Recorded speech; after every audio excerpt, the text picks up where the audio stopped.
আমি মোহাম্মদ আব্দুল মালেক, senior officer গ্রামীণ bank. গ্রামীণ ব্যাংকে আমি 32 বছর কাজ করেছি। এই সবেমাত্র অবসর আসছি। আমি ডক্টর ইউনূসের সরাসরি কর্মী। আমি প্রধান উপদেষ্টা মহোদয়ের দৃষ্টি আকর্ষণ করছি এই ধরনের খুব ন্যাক্কারজনক ঘটনা, চট্টগ্রাম বিদ্বেষী একটা ঘটনা, যে ইসলামী ব্যাংকের শত শত কর্মকর্তা কর্মচারী যারা ময়দানে কাজ করছে তাদের উপর শারীরিক হামলা এবং নির্যাতন করে একদিনের নোটিশে তাদের চাকরিচ্যুত করা অমানবিক। ব্যাংকিং আইনে, ব্যাংকিং লয়ের কোথাও এই ধরনের বিধিবিধান নাই। আপনার প্রতিষ্ঠানেও এই গ্রামীণ ব্যাংক কর্মচারী সমিতি আছে এবং কর্মচারী সমিতির বিধিবিধান আছে। বাংলাদেশ ব্যাংকের রুলস এবং অনুসারে প্রতিষ্ঠানগুলো চলে। সেই অনুসারে আমি আহ্বান করবো এই বিষয়টা খতিয়ে দেখার জন্য, কিভাবে একজন অফিসারের গায়ে হাত তুলে 8 বছর 9 বছর চাকরি করে, সেই মাস্টার ডিগ্রি হোল্ডার ছেলে সেই প্রতিষ্ঠানে চাকরি করে তার গায়ে আঘাত করছে, তার জামা ছিঁড়ছে।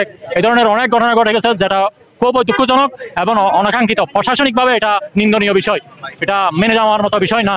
এই জন্য আমি নুরজানা ভাব, তত্ত্বাবধায়ক সরকার উপদেষ্টা আমাদের এমডি ছিল গ্রামীণ ব্যাংকের, নুরজানা ভাবকে আহ্বান করবো, আপনি চট্টগ্রামের মেয়ে, আপনি চট্টগ্রামে থেকে কাজ করেছেন, দীর্ঘ 60 বছর কাজ করে আজকে উপদেষ্টা হয়েছেন। আপনি এই বিষয়গুলো দেখেন। এমডি স্যার আমেরিকাতে আছে বা বাইরে আছে, দেশের বাইরে, কিন্তু আপনি তো দেশে আছেন। আপনি এই বিষয়গুলো খতিয়ে দেখেন।